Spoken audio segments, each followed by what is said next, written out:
Hello everyone, स्वागत है आप सबका तैयारी वर्ल्ड के इस ऑनलाइन प्लेटफॉर्म पर। दोस्तों, हम लोग ज्योग्राफी की श्रृंखला में आज पढ़ने वाले हैं क्लाइमेटोलॉजी में पवन के बारे में। पिछली कक्षा में हमने पवन के बारे में थोड़ा सा पढ़ा था। क्या पढ़ा था? पवन क्या होती है, पवन की जो परिसंचरण है, जो उसकी गति है, उसको प्रभावित करने वाले कारक कौन कौन से हैं। इसके अलावा पवनों के प्रकार में हमने सीखा था, उसी की चर्चा हम कर रहे हैं थोड़ी सी।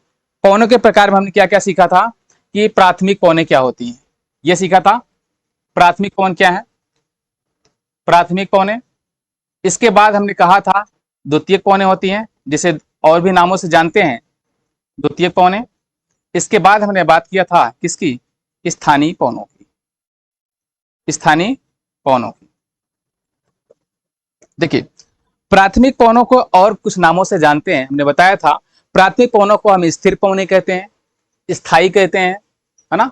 इसके अलावा सनातनी कहते हैं, शाश्वत कहते हैं। ये सब नाम क्यों है? ग्रही पवनें कहते हैं, ये सब नाम क्यों है? इसके बारे में हमने पिछली कक्षा में चर्चा कर लिया।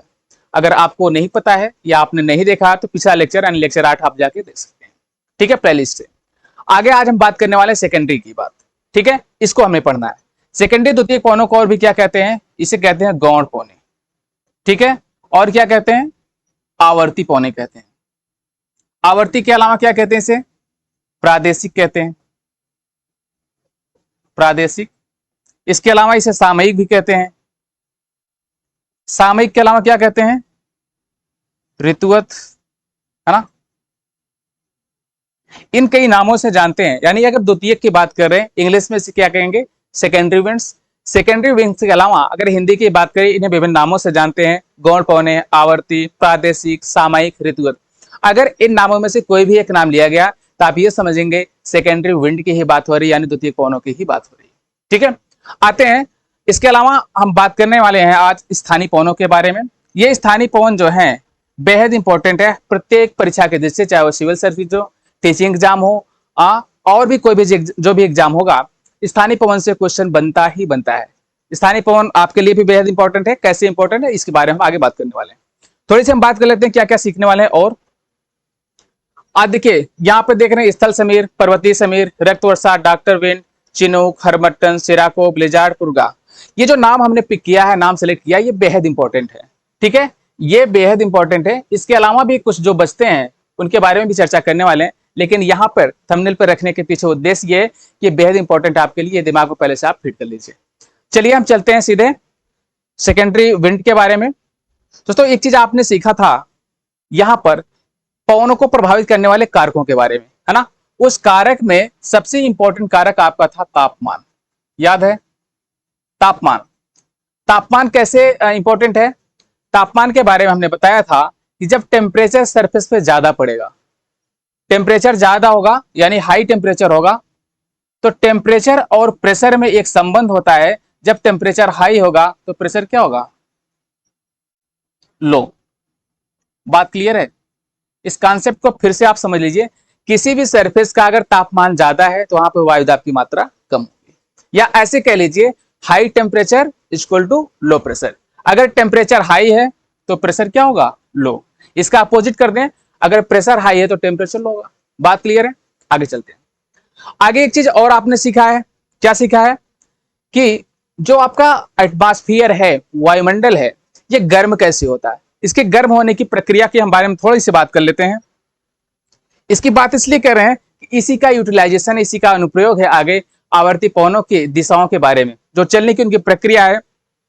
स्थानीय पवनों की जो चलने की प्रक्रिया उनके बारे में देखिए, आपका सन है, ठीक है, ये आपका इन्वायरमेंट है, एटमॉस्फेयर कह ले रहे हैं, एटमॉस्फेयर।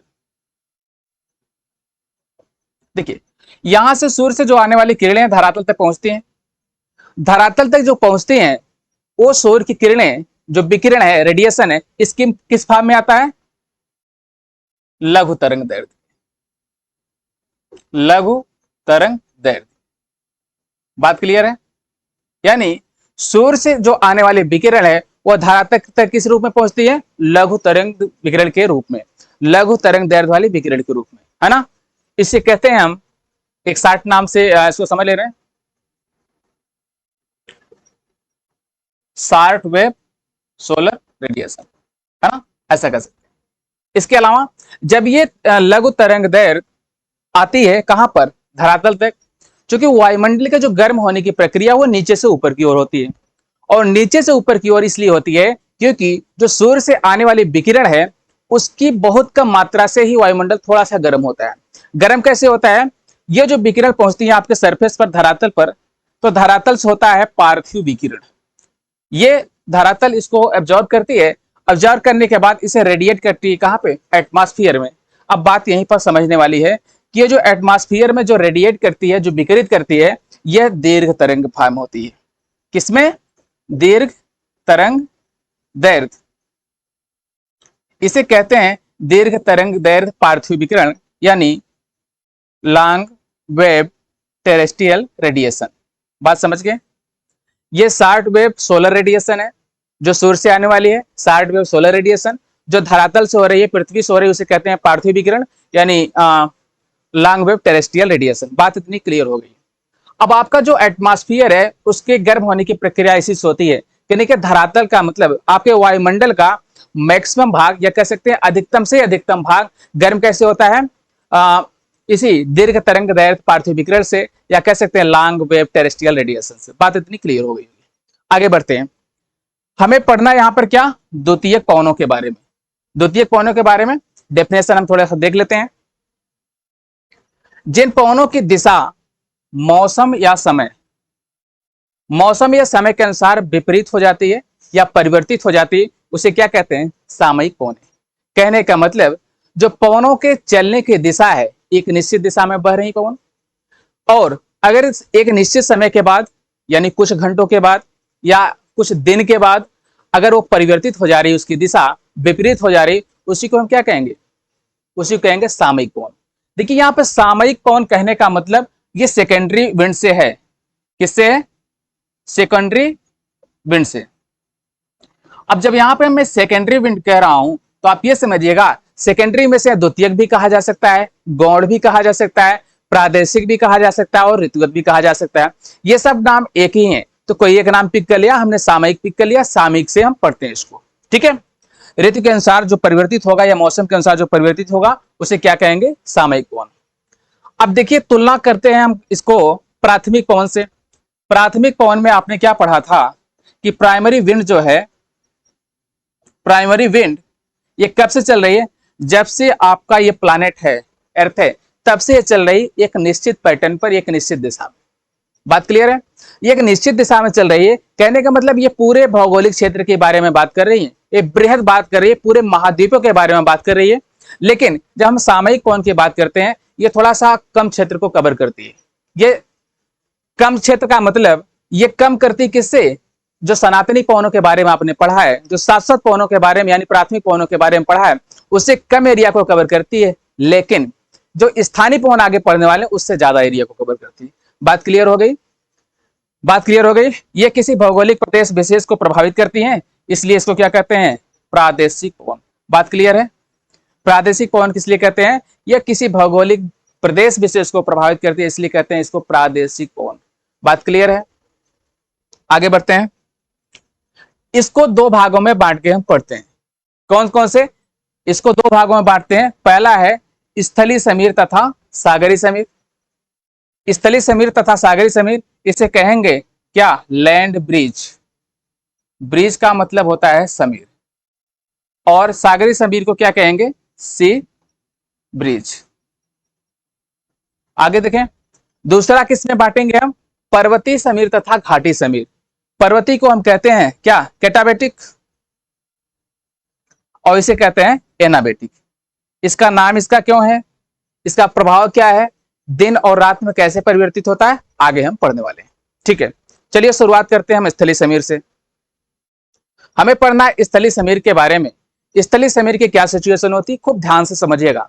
कॉन्सेप्ट इसका बहुत आसान है, लेकिन अगर कंसेंट्रेशन थोड़ा सा भंग हुआ तो शायद कंफ्यूजन बना रह जाएगा, इसलिए पूरा कंसेंट्रेट होकर आप इसको समझिएगा। स्थलीय समीर होता क्या है, देखिए ये कंडीशन जो आप देख रहे हैं ये दिन की है।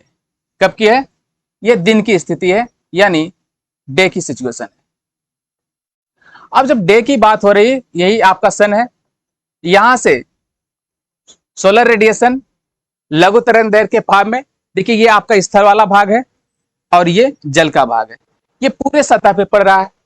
जब पूरे सतह पे पड़ रहा है तो आप एक चीज जानते हैं कि जो स्थल और जल है, यानी स्थल और जल, स्थल और जल, इन दोनों के गर्म होने की प्रक्रिया में अंतर होता है। अंतर कैसे होता है? स्थल वाले भाग की विशेषता ये होती है, स्थल वाला भाग जल्दी से गर्म हो जाता है और ज्यादा मात्रा में गर्म हो जाता है। लेकिन जल वाला भाग क्या होता है? वो देर से गर्म होता है ना, अपेक्षाकृत देर से गर्म होता है। इसीलिए जब देर से गर्म होगा, अधिक गहराई तक गर्म होगा, तो इसमें कंडीशन क्या बनेगी? जो पार्थिव विकिरण की स्थिति होगी उसमें परिवर्तन आएगा। कैसे आएगा? उसी परिवर्तन के कारण यहां पर समीर बहती है, ब्रिज बहती है, वो चाहे स्थलीय हो, चाहे सागरी हो, चाहे पर्वतीय हो और चाहे घाटी हो। देखते हैं उसी बात को। यहां पे हम स्थलीय समीर को पढ़ने वाले हैं। हम मान लेते हैं यह दिन की स्थिति है, डे की कंडीशन है। अब डे की कंडीशन है तो ये आपका सरफेस एरिया है, स्थल वाला भाग है। जाहिर सी बात है दिन में सूर्य का प्रकाश ये स्थल और जल दोनों भागों पर पड़ रहा है। जब स्थल और जल दोनों भागों पर पड़ रहा है तो कंडीशन क्या होगी? ये जो सतह है, स्थल वाला सतह है, यहां पर टेम्परेचर क्या होगा? हाई। यहां पे हाई टेम्परेचर होगा भाई, क्योंकि स्थल वाला भाग जल्दी से गर्म हो जाएगा, इसलिए वहां पर टेम्परेचर क्या होगा? हाई होगा। बात क्लियर है? अब जब यहां पे टेम्परेचर हाई होगा तो आपने अभी जस्ट कुछ समय पहले सुना था कि जब टेम्परेचर हाई होगा तो प्रेशर क्या होगा? लो। जब टेम्परेचर हाई होगा तो प्रेशर लो, यानी टेम्परेचर हाई होगा तो प्रेशर क्या होगा? प्रेशर हो जाएगा लो। ये कॉन्सेप्ट बैठा रही है माइंड में। बात क्लियर है? चलिए हम जल की तरफ आते हैं। यहां पे क्या होगा? जल की तरफ आते हैं, क्योंकि सूर्य का प्रकाश इस पे भी उतना ही पड़ रहा है, लेकिन इसके गर्म होने की प्रक्रिया में अंतर है। अंतर क्या है? क्योंकि जल वाला भाग धीरे धीरे गर्म होता है, ज्यादा मात्रा में। ज्यादा मात्रा का मतलब वो अधिक गहराई तक गर्म होता है। स्थल वाला भाग अधिक गहराई तक नहीं गर्म होता, वो ज्यादा टेम्परेचर गेन कर लेता है लेकिन अधिक गहराई तक नहीं गर्म होता। यहां समझिएगा, ये जल वाला भाग है क्योंकि जलीय भाग धीरे धीरे गर्म होता है। अब स्थल और जल की तुलना करते हैं।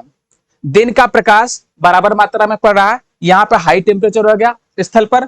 जब हाई टेम्परेचर हो गया तो प्रेशर क्या होगा? लो। जल वाले पर क्या होगा? इसकी तुलना में यहां पर टेम्परेचर लो होगा, लो टेम्परेचर होगा। जब भी टेम्परेचर लो होगा तो प्रेशर क्या होगा? यहां पे प्रेशर क्या हो जाएगा? हाई। एचपी का मतलब हाई प्रेशर समझिएगा, एलटी का मतलब लो टेम्परेचर। बात क्लियर है? अब दोनों के तापमान और वायुदाब की स्थिति आपको पता चल गई। अब एक कॉन्सेप्ट लगाइए, जो पवनों की बहने की दिशा होगी वो कहां होती है? हाई टू लो होती है। हाई टू लो होगी भाई। जब पानी भी होगा ऊंचाई से तो नीचे की तरफ जाता है, यानी ऊंचाई से ढलान की तरफ जाता है। ऐसे ही जो पवन के चलने की दिशा है वो हाई प्रेशर से लो प्रेशर की ओर जाती है। बात क्लियर है? पवनों के मूवमेंट की दिशा कहां तक होती है? हाई प्रेशर से लो प्रेशर की तरफ। ये दिन की कहानी है, रात की बात अभी हम करेंगे। अब यहां पर कंडीशन क्या बन रही है? यहां पर हाई प्रेशर है, कहने का मतलब यहां से पवनें चलना शुरू होंगी किधर? स्थल भाग की तरफ। बात क्लियर हुई? स्थल भाग की तरफ होगी चलेंगी तो इसे क्या कहेंगे हम? इसे क्या कहेंगे हम? स्थल समीर की जल समीर। देखिए यहां पर स्थल समीर या जल समीर जो कहने की प्रक्रिया है, प्रक्रिया को आप समझिएगा। यहां पे पवनें जहां से आ रही हैं, जिस दिशा से आ रही हैं, उसी दिशा का हम नाम रखते हैं। अब यहां पर हाई प्रेशर से लो प्रेशर पर आ रही हैं, कहने का मतलब ये जलीय भाग से आ रही कहां पर? स्थलीय भाग पर। जब जलीय भाग से स्थलीय भाग पर आ रही, जैसे क्या कहेंगे हम? क्या कहेंगे? जल समीर, या कहेंगे क्या? सागरीय समीर। सागरीय समीर। बात क्लियर है? बात क्लियर है? कहां से आ रही हैं? सागर की तरफ से। ये बन जाएंगे सागरीय समीर। ठीक है, बात यहां से स्पष्ट हो गई। अब देखिए ये दिन की बात हुई है, आप इस पे अभी ध्यान मत दीजिएगा, इसकी बात हम बाद में करेंगे। यहां पर जब रात की स्थिति होगी तब क्या होगी? ये सागरी समीर चलता रहेगा कहां तक? सूर्यास्त के बाद तक चलता रहेगा। जब सूर्यास्त होना शुरू होगा यानी क्या हो जाएगा? नाइट। जब रात की स्थिति बन जाएगी तब क्या होगा? रात की समय जब आ जाएगा उसमें क्या होगा? सूर्य का प्रकाश नहीं पड़ेगा। जब सूर्य का प्रकाश नहीं पड़ेगा, ऐसी स्थिति में यहां पर क्या हो जाएगा, जब सूर्य का प्रकाश नहीं पड़ेगा तो पार्थिव विकिरण शुरू हो जाएगा। अब पार्थिव विकिरण जब शुरू होगा तो यहां पर पार्थिव विकिरण सबसे ज्यादा कहां पर होगा, स्थल वाले भाग पर। क्यों? क्योंकि हमने बताया कि स्थल वाला भाग जल्दी से गर्म होता है, तेज गर्म होता है, और पार्थिव विकिरण भी यहां से पहले होता, अपेक्षाकृत किसके, जल के। तो यहां पर जब जल वाली भाग, दूसरे फिगर समझे क्या, इसे समझ लीजिए। यहां पर जब पार्थिव विकिरण ज्यादा होगा, रात की कंडीशन की हम बात करें, रात में क्या होगा, यहां से पार्थिव विकिरण जब ज्यादा हो जाएगा तो यहां पर टेम्परेचर क्या हो जाएगा, लो। बात क्लियर हुई? टेम्परेचर क्या हो जाएगा, लो। जब टेम्परेचर लो हो जाएगा तो जाहिर सी बात है यहां पर प्रेशर क्या हो जाएगा, हाई, यानी वायुदाब की मात्रा क्या हो जाएगी, बढ़ जाएगी। बात क्लियर हुई? एक ही फिगर में दोनों में समझ रहे हैं, कैसे समझ रहे हैं अब समझिए। ये रात की कंडीशन है, रात के समय क्या हो जाएगा, यहाँ पे लो टेम्परेचर, जब लो टेम्परेचर हो जाएगा तो क्या होगा, प्रेशर हाई हो जाएगा। बात क्लियर है? अब यहां पे देखते हैं जल वाले भाग पर क्या हो रहा है। जल वाले भाग पर विकिरण शुरू है, पार्थिव विकिरण यहां पर शुरू है, लेकिन इसकी तुलना में क्या है यहां पर, इसकी तुलना में क्या है यहां पर देख रहे हैं हाई प्रेशर है, और यहां पर जाहिर सी बात है इसकी तुलना में क्या हो जाएगा, लो प्रेशर। लो प्रेशर होगा, क्यों? क्योंकि यहां पर रेडिएशन ज्यादा हो रहा है, यहां पे इसका विकिरण ज्यादा हो रहा है, जल्दी से ठंडा हो जा रहा है, जल्दी से जब ठंडा हो जा रहा है टेम्परेचर इसका कम हो जा रहा है तो प्रेशर हाई हो रहा है। ठीक है, अब पवन कहां से कहां जाएगी, हाई प्रेशर से लो की तरफ। यहां पे ये जो पवन है अब यह किधर बहना शुरू हो जाएगी, इस डायरेक्शन में। इसी को क्या कहेंगे, स्थल समीर। क्यों? क्योंकि ये स्थल भाग से आ रही कहां पे, जल की तरफ, इसलिए इसे क्या कहेंगे, स्थल समीर। बात क्लियर है? नहीं क्लियर हो तो आप ऐसे फिर से समझ लीजिएगा थोड़ा सा। देखिए, रात के समय जनरली क्या होगा, रात के समय पार्थिव विकिरण धरातल से ज्यादा होगा, जब ज्यादा होगा, जल की अपेक्षा ज्यादा होगा, तो धरातल से पवनें चलेंगी कहां पर, समुद्र की तरफ। जब धरातल से समुद्र की तरफ चलेंगी तो उसी पवन को क्या कहेंगे, स्थलीय समीर, क्योंकि स्थल से जा रही कहां पर, जल की तरफ। दिन में क्या होगा, दिन में हाई टेम्परेचर होगा, हाई टेम्परेचर होगा तो क्या होगा, प्रेशर लो होगा कहां पर, स्थल पर, और जल की तुलना में। तो जल से पवनें चलेंगी कहां पर, स्थल भाग की तरफ, इसलिए इसे क्या कहेंगे, जलीय समीर या सागरीय समीर। बात क्लियर है? ठीक है, चलते हैं आगे, बात कर लेते हैं दूसरे पर्वतीय समीर की बात कर लेते हैं। पर्वतीय समीर पर देखिए क्या कंडीशन होती है, इसको भी खूब ध्यान से समझिए, कंडीशन लगभग लगभग वही, कहानी वही है। हम दिन की बात कर ले रहे हैं, ये डे है, जाहिर सी बात है जब दिन की बात कर रहे हैं, दिन पर जो पर्वत का ऊपरी भाग होता है, जाहिर सी बात है जो ऊपर वाला हिस्सा होगा या ढलान वाला हिस्सा होगा, अपेक्षाकृत वहां पे सूर्यातप ज्यादा पड़ेगा। बात क्लियर है भाई? जैसे यहाँ पे, यहां से सूर्य का प्रकाश चला है तो ये जो पीछे वाला भाग है यहाँ पर सूर्यातप कम मिलेगा, यानी तापमान कम होगा, यहाँ पर तापमान कम होगा अपेक्षाकृत इसकी तुलना में। वैसे पर्वतीय भाग तो ठंडा ही होता है, वहां पे तापमान तो ऑलरेडी कम मिलता है, लेकिन जो ऊंचाई वाले क्षेत्र है वहां पे तापमान अपेक्षाकृत ज्यादा मिलता है, किसके, ये घाटियों की। बात को खूब ध्यान से समझिएगा। यहाँ पे हम दिन की बात कर रहे हैं, दिन में क्या होगा, सूर्यातप की मात्रा यहाँ पर ज्यादा मिलेगी। देखिए, सूर्यातप की मात्रा जब पहाड़ी क्षेत्र के ऊपर वाले भाग पर ज्यादा मिल रही है, यानी तापमान ज्यादा है, जब टेम्परेचर हाई है तो प्रेशर क्या होगा, लो। यानी यहां पे जब हाई टेम्परेचर की स्थिति बन रही है, हाई टेम्परेचर की स्थिति बन रही है तो प्रेशर क्या हो जाएगा, लो हो जाएगा। अब जब प्रेशर लो होगा तो इसके अपोजिट हम घाटी में देखते हैं। ये घाटी को एक कॉन्सेप्ट से आप समझिएगा, जो घाटी वाली एरिया होती है वहां पर वेजिटेशन थोड़ा सा ज्यादा होता है। वेजिटेशन का मतलब वहां पे घास मिलेगा, पेड़ पौधे भी मिलेंगे, पानी भी थोड़ा सा इकट्ठा मिलेगा, बर्फ भी ज्यादा मिलेगा। बर्फ ज्यादा का मतलब ऊपरी भाग की तुलना में नीचे भाग की बर्फ की मात्रा ज्यादा मिलेगी। ठीक है, तो ऐसे में क्या कंडीशन होगी, यहाँ का सरफेस थोड़ा सा ठंडा होगा। यहाँ पे ठंडा होने का मतलब यहाँ पर टेम्परेचर क्या होगा, लो, यानी लो टेम्परेचर होगा। अब भैया जब लो टेम्परेचर हो रहा है तो प्रेशर क्या होगा, हाई। बात क्लियर है? ये दिन की बात कर रहे हैं हम। अब दिन में देख रहे हैं पर्वतीय भाग के ऊपरी सिरे पर हाई टेम्परेचर लो प्रेशर, यहां पर लो टेम्परेचर हाई प्रेशर। ऐसी कंडीशन में पवन क्या करेगी, पवन इन्हीं ढालों के सहारे नीचे उतरेगी। उतरेगी? बात सही है? नहीं।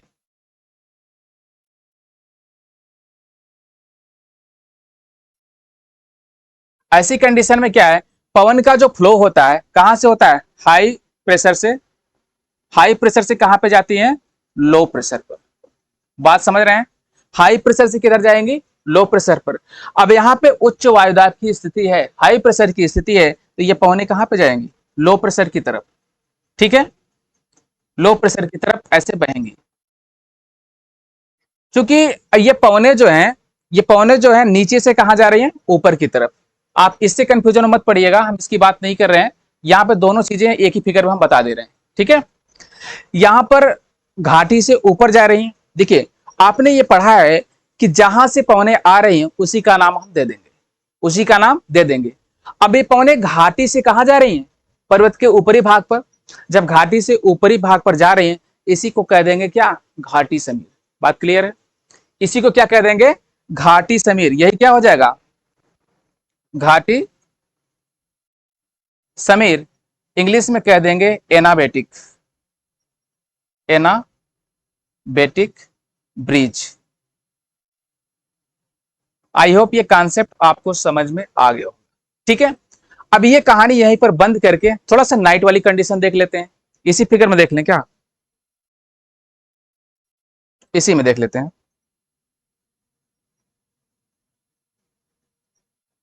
देखिए, जैसे ये दिन नहीं, अगर हम मान ले जब रात हो जाएगा तब क्या स्थिति होगी, ये जब नाइट की कंडीशन बन जाएगी तब क्या स्थिति होगी, ध्यान से समझिएगा।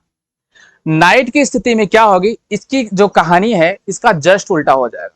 उल्टा कैसे हो जाएगा, क्योंकि रात में क्या होगा, रात में क्या होगा, पार्थिव विकिरण ज्यादा होगा। पार्थिव विकिरण ज्यादा होगा, ऊपर वाले भाग से ज्यादा रेडिएशन होगा, यहां पर ज्यादा विकिरण होगा। जब जाहिर सी बात है, जब ज्यादा विकिरण हो जाएगा तो कंडीशन क्या बनेगी, इसको मिटा के बता देने से।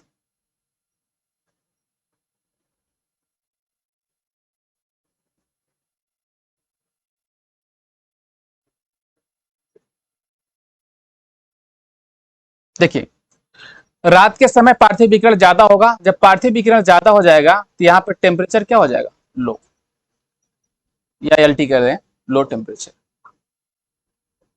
बात क्लियर है? जब टेम्परेचर यहां पर लो हो जाएगा तो प्रेशर क्या होगा, हाई। बात क्लियर हुई?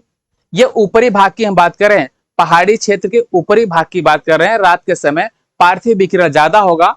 पार्थिव विकिरण ज्यादा क्यों होगा, क्योंकि यहाँ पे सूर्य तप उस समय नहीं मिल रही है। जब सूर्य तप नहीं मिल रहा है तो यहाँ पे जो उष्मा इसने प्राप्त किया, ये उष्मा का विक्षेपण होगा कहां पर, डिस्पर्सन होगा, विसर्जन होगा कहां पर, वायुमंडल में। तो ये जल्दी से ठंडा हो जाएगा। जब जल्दी से ठंडा हो जाएगा यानी तापमान कम हो जाएगा तो प्रेशर हाई हो जाएगा। अब देखते हैं घाटी में क्या स्थिति बनती है। क्योंकि घाटी वाला जो एरिया है, इस घाटी वाले एरिया में यहाँ पे हल्का जलीय भाग है, नमी वाला भाग है। अब जब नमी वाला भाग है यानी यहाँ पर लिक्विड फॉर्म भी कुछ मिलेगा, आइस फॉर्म भी मिलेगा। ऐसी कंडीशन में क्या होगा, ऐसी कंडीशन में क्या होगा, इसकी तुलना में यहां से पार्थिव विकिरण कम होगा, है ना। जब पार्थिव विकिरण इसकी तुलना में कम होगा यानी यहां पर क्या है, टेम्परेचर हाई रहेगा। किसकी तुलना की बात कर रहे हैं, देखिए टेम्परेचर हाई होगा, इससे तुलना कर रहे हैं, यहाँ पे टेम्परेचर हाई होगा। अब भैया जब टेम्परेचर हाई होगा तो प्रेशर क्या होगा, टेम्परेचर हाई होगा तो प्रेशर क्या होगा, लो।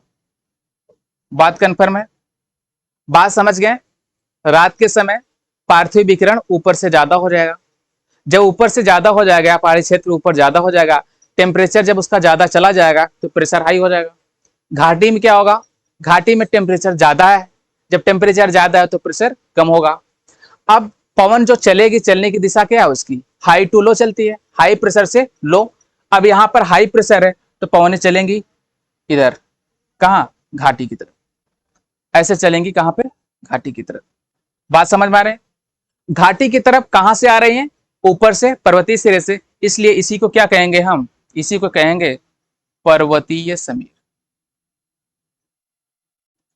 पर्वतीय समीर, कैटाबेटिक विंड। बात क्लियर है? देखिए एनाबेटिक और कैटाबेटिक में कंफ्यूजन हो जाएगा। इंग्लिश का नाम है, आपको याद इंग्लिश वाला ही रखना है, क्योंकि इंग्लिश वाला ज्यादा पूछ लेता है। कभी कभी हिंदी ना कर देके डायरेक्ट कैटाबेटिक और एनाबेटिक पूछ लेता है।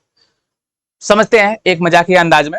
जैसे ये ऊपर से जमीन नीचे आ रहा है, तो जाहिर सी बात है यहाँ पे ठंडी ज्यादा होगी, घाटी में ठंडी ज्यादा होगी। जब ठंडी ज्यादा होगी तो कड़कड़ाहट होगी ना, दांत कटकटाने लगेगा। तो आप समझिएगा कटकटा रहा दांत तो कहां से आ रही, कैटाबेटिक समीर आ रही, कैटाबेटिक ब्रिज आ रही। बात क्लियर है। दांत कटकटाएगा, उससे बचने के लिए क्या करेंगे, यहाँ पे जो रहने वाले लोग हैं ये घाटियों में रहना पसंद नहीं करेंगे। ठीक है, ये घाटियों में रहना पसंद नहीं करेंगे, तब कहां रहना पसंद करेंगे, देखिए यहाँ पे नहीं रहेंगे, ऊपर भी नहीं रह सकते।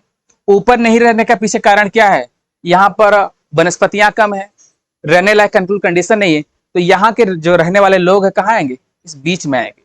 सीढ़ीदार खेत बनाएंगे, अपनी झोपड़ियां बनाएंगे, मकान बनाएंगे, जो भी बनाना है। इसके बाद वहां पर निवास करेंगे, अपना पशुपालन करेंगे, जो भी खेती करना सीढ़ीदार कंटूर है ना, वो सब करेंगे। बात क्लियर हो गई। कई बार प्रश्न पूछता है पर्वतीय क्षेत्रों में लोग घाटियों पे ना निवास करके ऊपरी सिरे पर निवास करते, उसके पीछे कारण क्या है। कारण को आप एक्सप्लेन कर सकते हैं, क्योंकि यहाँ पे ठंडी इतना ज्यादा ही होगी।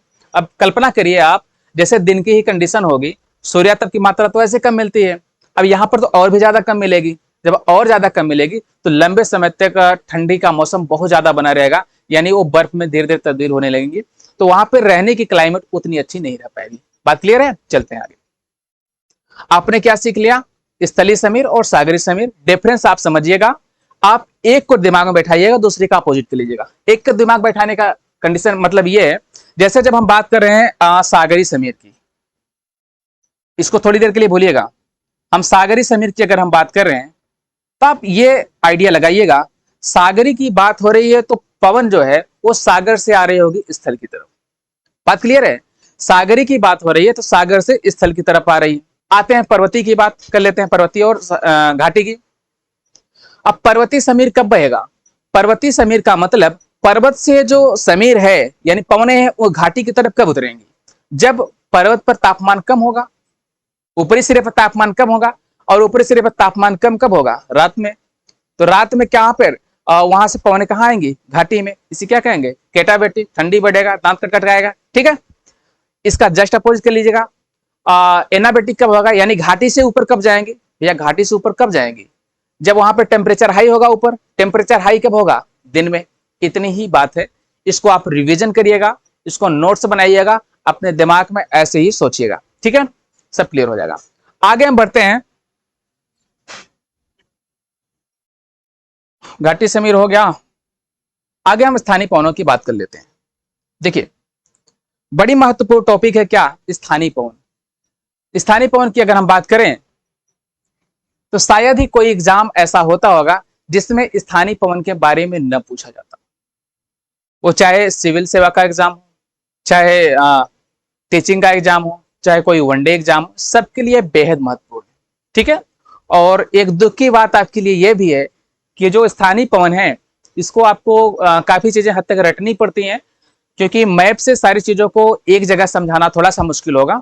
आप समझ सकते हैं खुद से, कुछ चीजें जो बहुत ज्यादा इंपॉर्टेंट उसको हम बताने की कोशिश करते हैं। स्थानीय पवन की बात कर लेते हैं, सबसे पहले लोकल विंड की बात कर लेते हैं। किसी स्थान विशेष में, कहां पर, किसी स्थान विशेष में तथा समय विशेष में, किसी स्थान विशेष में तथा समय विशेष में जो प्रवाहित होने वाली पवन है उसे कहते हैं स्थानीय पवन, यानी लोकल विंड। लोकल विंड की जो एक खासियत होती है वो स्थानीय मौसम को प्रभावित करता है। आगे हम बात कर रहे हैं, लेकिन उससे पहले आप समझिएगा, अगर आप उत्तर भारतीय हैं तो आपको यह पता होगा कि लू चलती है आपके यहाँ। लू कब चलती है, गर्मी के मौसम में, अप्रैल मई में। और जो अप्रैल मई में चलने वाली लू है, जब लू चलना शुरू होती है तो टेम्परेचर बहुत ज्यादा हो जाता है, यानी 45 से 50 डिग्री तक टेम्परेचर हो जाता है। 50 डिग्री सेल्सियस तक टेम्परेचर हो जाता है आपके नॉर्थ इंडिया का, उत्तर भारत का।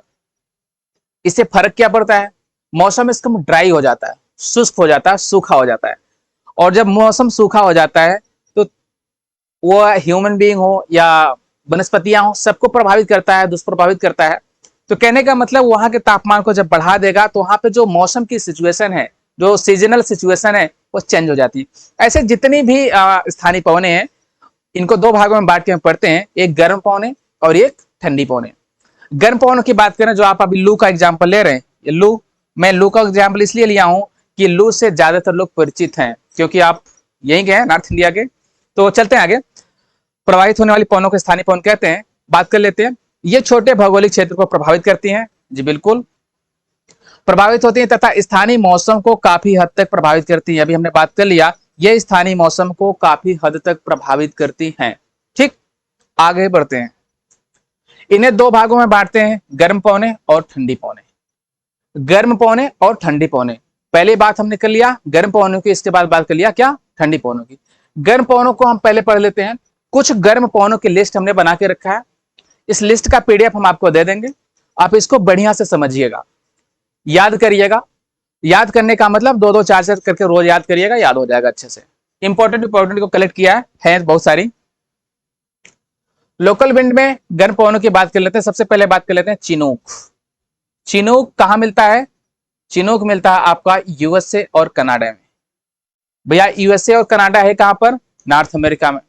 इसके बारे में हम बात कर लेते हैं। चिनूक का मतलब होता है हिमभक्षी, हिम को खाने वाला, है ना। कई बार प्रश्न में यही पूछ लेता है, निम्नलिखित में से कौन सी गर्म पवन है। आपको यह समझना होता है निम्नलिखित में से कौन सी गर्म पवन है। जैसे एग्जाम्पल 4 प्रश्न दे दिया गया, 4 ऑप्शन तो रहेगा ही, दे दिएगा निम्नलिखित में से कौन सी गर्म पवन है या निम्नलिखित में से कौन सी ठंडी पवन है, ऐसे प्रश्न पूछ लिए जाते हैं।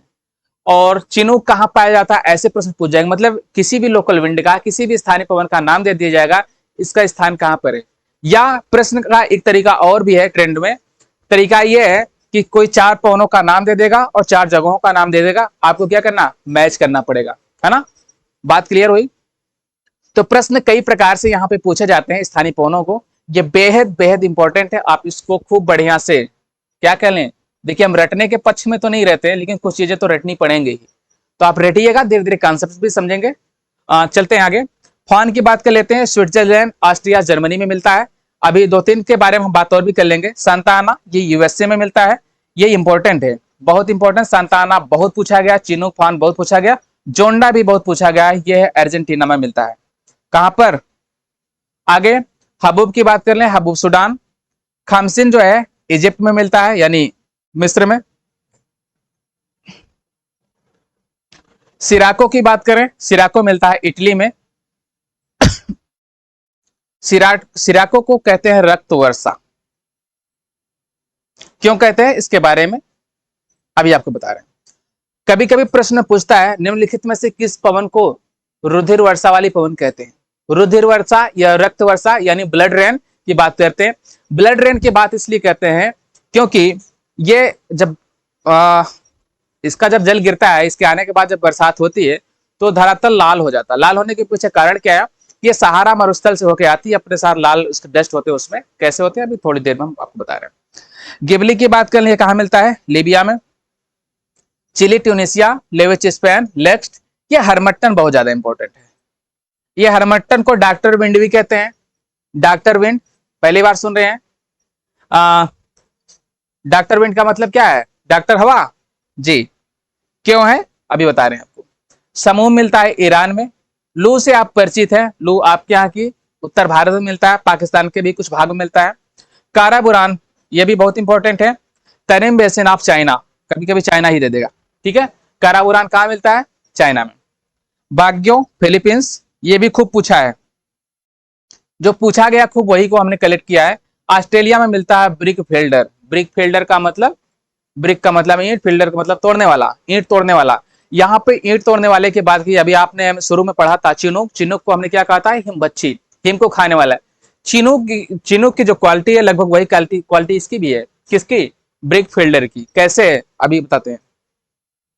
नार्वेस्टर मिलता है न्यूजीलैंड में, खूब इंपॉर्टेंट है नार्वेस्टर भी न्यूजीलैंड में। और बर्ग मिलता है साउथ अफ्रीका में।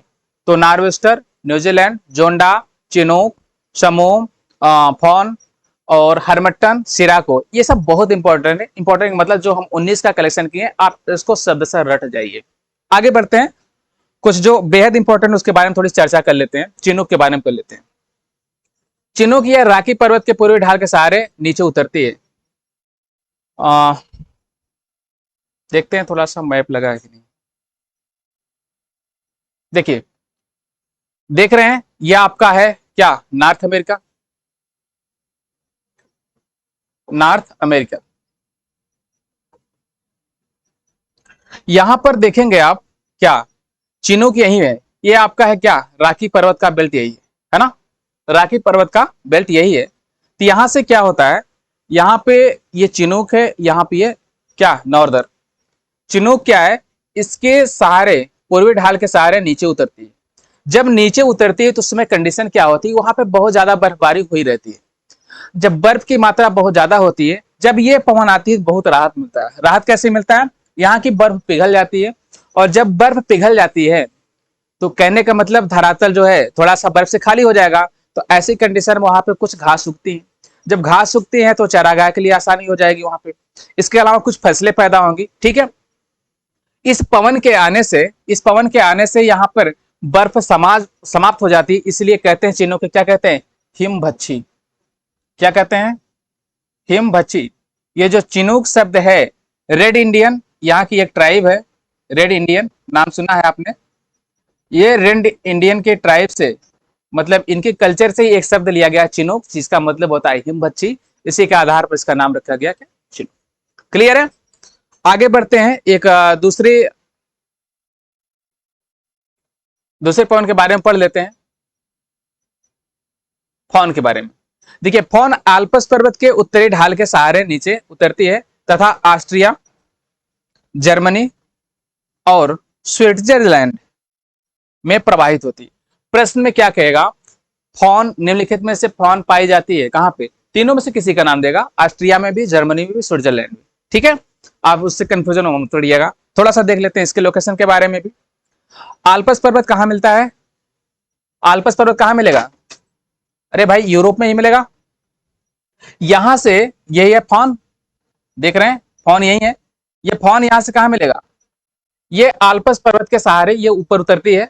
जब आल्पस पर्वत के सहारे ये उतरती है उत्तरी ढाल पर, तो क्या होगा, वहां पे भी कंडीशन यही होती है, क्योंकि यहाँ गर्म पवन है, गर्म पवन है, जब जाएगी तो वहां पे ठंडी की मात्रा कुछ कम करेगी। ठीक है, आगे थोड़ा सा देख लेते हैं हरमट्टन के बारे में। हरमट्टन भाई साहब तो बहुत इंपॉर्टेंट है, कैसे हैं देखते हैं। ये हरमट्टन है, ये मिलता है, इसको डॉक्टर विंड कहते हैं, इसके बारे में अभी आपने चर्चा कर ही लिया। इसके डॉक्टर विंड इसे कहने के पीछे कारण क्या है, ये मिलता कहां पर है, घाना, नाइजीरिया के तट पर, अफ्रीका में, अफ्रीका महाद्वीप में। तो इसको डॉक्टर विंड क्यों कहते हैं, क्योंकि यहाँ पे तो मैप से ही देखते हैं, ज्यादा समझ में आएगा। देख रहे हैं, ये लोकेशन देख रहे हैं, ये लोकेशन देख रहे हैं, यही पे है नाइजीरिया, घाना, है ना। यहां पर ये देखिए समुद्र के किनारे वाला एरिया। अब समुद्र के किनारे वाला एरिया है, यहाँ पर क्लाइमेटिक सिचुएशन ऐसी बनती है कि यहाँ पे उमस बहुत ज्यादा होता है, उमस बहुत ज्यादा होता है। जब जहां पर उमस जो बहुत ज्यादा होगा तो वहां पे बीमारी भी बहुत ज्यादा होगी। तो ऐसी कंडीशन में होता क्या है, जब हरमट्टन ये सहारा के मरुस्थल के आसपास यहां से जब उठती है, यहां से आने वाली ये पवन जब यहां पहुंचती है, तो ऐसे में कंडीशन क्या बनता है, ऐसे में कंडीशन ये बनती है कि यहाँ पर जैसे ही पवन आती है, यहाँ पर जो उमस वाली जिंदगी है, उमस से थोड़ी सी राहत मिलना शुरू हो जाती है। और एक निश्चित समय के बाद उमस वाली जो सापेक्षिक आर्द्रता है, आर्द्रता वहां पर जो ह्यूमस है, ह्यूमिडिटी है, वो खत्म हो जाती है। ऐसी कंडीशन में लोगों को बहुत राहत मिलता है। जो बीमारियां बढ़ रही थी, कुछ बीमारियां अपने आप खत्म होने लगती हैं। इसलिए इसको कहता है डॉक्टर विंड। यानी इस पवन के आने के बाद उनका इलाज हो गया, किसकी, उनकी समस्या का इलाज हो गया, इसलिए कहते हैं डॉक्टर विंड। परीक्षाओं में कई बार डायरेक्ट पूछा जाता है, निम्नलिखित में से किस पवन को डॉक्टर विंड कहते हैं। तो आप याद रखिएगा, डॉक्टर विंड, हरमट्टन, डॉक्टर हरमंडल। ठीक है, एक बचता है सिराको के बारे में, थोड़ा सा देख लेते हैं, मैप से ही देखेंगे। सिराको कहां मिलेगा, इटली में। इटली कहां पर है, यहीं पर है,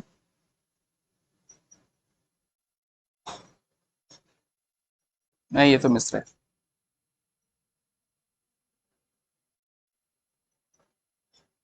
सिराको, सिराको, सिराको, सिराको को रुधिर वर्षा कहते हैं। रुधिर वर्षा क्यों कहते हैं, ब्लड रेन, ब्लड रेन। इसके कहने के पीछे का कारण क्या है, देखिए, ये जो पवन है ये यहां से चलती है, ये सहारा का मरुस्थल है, ठीक है। यहां से ये पवन चलती है और जब चलती है, चूंकि सहारा का रेगिस्तान है, रेगिस्तान में रेत की मात्रा ज्यादा मिलेगी और लाल रेत को ये अपने साथ ले लेती है ना, जो बहुत बारीक कण होते हैं इसके साथ होते हैं। और ये जैसे भूमध्य सागर से ऊपर होकर निकलती है, तो ऐसी कंडीशन क्या होती है, भूमध्य सागर से इसको नमी मिल जाती है। जब नमी मिल जाती है, अब आपने शुरुआती क्लास में पढ़ा था कि जो धूल और धुआं के कण होते हैं वो आर्द्रग्राही नाभिक का काम करते हैं। बात क्लियर है? अब यहाँ पे जो यहाँ से जो धूल मिल रही है, धूल के कण छोटे छोटे मिल रहे हैं, वो आर्द्रग्राही नाभिक का काम करेंगे। तो यहाँ से आर्द्रग्राही नाभिक का काम करेंगे, यहाँ से इसको मिल जा रहा है जलवाष्प। जब जलवाष्प मिल जाएगा तो जाहिर सी बात जल की बूंदें बनेंगी, और आके जब यहाँ पे वर्षा करती हैं, तो ऐसी कंडीशन में क्या होता है, यहाँ पे जब वर्षा करती हैं तो वर्षा करने के बाद जो जल धरातल पे पहुंचता है तो वो लाल कलर का हो जाता है। क्यों? उन्हीं लाल कणों के कारण वहां का जल लाल हो जाता है, इसलिए लगता है जैसे कि खून की वर्षा हुई। इसलिए इसका नाम क्या दिया गया, रुधिर वर्षा, रक्त वर्षा या ब्लड रेन। तो प्रश्न में कभी कभी सीधे सीधे पूछता है क्या, निम्नलिखित में से किस पवन को रक्त वर्षा के नाम से, कौन से पवन रक्त वर्षा कराती है, या किस पवन की वजह से रक्त वर्षा होती है? तो ऐसा भी पूछेगा, आप याद रखिएगा शिराको। ब्लड की बात आएगी तो शिराको, डॉक्टर की बात आएगी डॉक्टर विंड की तो हरमट्टन। बात क्लियर है? हिमभच्छी की बात आएगी तो चिनोक। बात क्लियर है? ब्रिक फील्डर की बात आएगी, ब्रिक का मतलब ईंट तोड़ने वाला, ईंट तोड़ने का मतलब ऑस्ट्रेलिया में भी वही स्थिति है, बर्फ को तोड़ने का काम करती है कौन, ब्रिक फील्डर। पवन का नाम है, इसलिए इसको भी क्या कहते हैं, ये भी क्या गर्म पवन है। और ये जैसे चिनूक बर्फ को तोड़ने का काम करती है, वैसे ये भी काम करती है, इसलिए दोनों की सिमिलरिटी लगभग लगभग सेम है। अब आगे हम कुछ ठंडी पवनों के बारे में बात कर लेते हैं, कुछ ठंडी पवनों के बारे में बात कर लेते हैं। पहले पवन को हमने सिलेक्ट किया ब्लेजार्ड, ठीक है, ये यूएसए में मिलता है। नॉर्दर्न मिलता है कहां पे, साउथ यूएसए में, यानी ब्लेजार्ड और नार्दर कहां पे मिलता है, यूएसए में। बोरान की बात करें, ये मिलता है साइबेरिया रसिया में, और पुर्गा भी साइबेरिया रसिया में मिलता है। पुर्गा के बारे में एक बात और बता दें आपको, पुर्गा को कहते हैं आइस कंटेनिंग,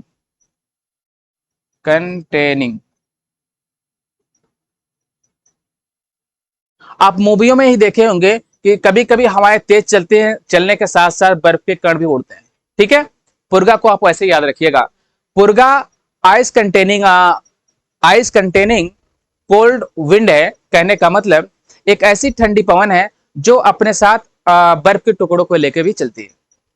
कभी प्रश्न पूछा जाता है निम्नलिखित में से कौन सा आइस कंटेनिंग विंड है। आइस कंटेनिंग विंड की बात करेंगे तो आप याद रखिएगा किसको, पुर्गा महोदय को। ये क्या है, आइस कंटेनिंग विंड है, ठंडी ये तो है ही, ice containing.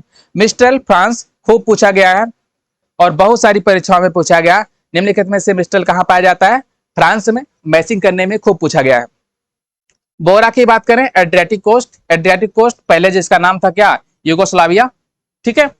South southern buster की बात करें, ये ऑस्ट्रेलिया में मिलता है। देखिए ब्रिक फील्डर जो मिलेगा वो भी ऑस्ट्रेलिया में, ब्रिक फील्डर क्या है, गर्म है। और सदर्न बस्टर की बात करें वो भी ऑस्ट्रेलिया में, सदर्न बस्टर क्या है, ठंडी है। और फ्रेजम क्या है, फ्रेजम साउथ ब्राजील में मिलता है। ये हमने इंपॉर्टेंट जो कोल्ड और वार्म विंड थे इनके कलेक्शन को कर लिया। आई थिंक यहां तक बात क्लियर हो गई होगी। और ये जो क्लास आपने पढ़ा, इसका पीडीएफ पाने के लिए आप टेलीग्राम ऑफिशियल को ज्वाइन करिए, वहां पे पीडीएफ हम प्रोवाइड करवा देंगे आपको, ठीक है। तो आज हमने क्या क्या सीखा, पहले हमने सीखा आवर्ती या सामयिक पवनों के बारे में। सामयिक पवनों को आपने देखा, इसमें स्थलीय और सागरी कैसे चल रही हैं। घाटी और पर्वतीय के बारे में सीखा। इसके बाद कुछ लोकल विंड के बारे में हमने बात किया, कुछ लोकल विंड में गर्म और ठंडी दोनों पवनों के बारे में बात किया।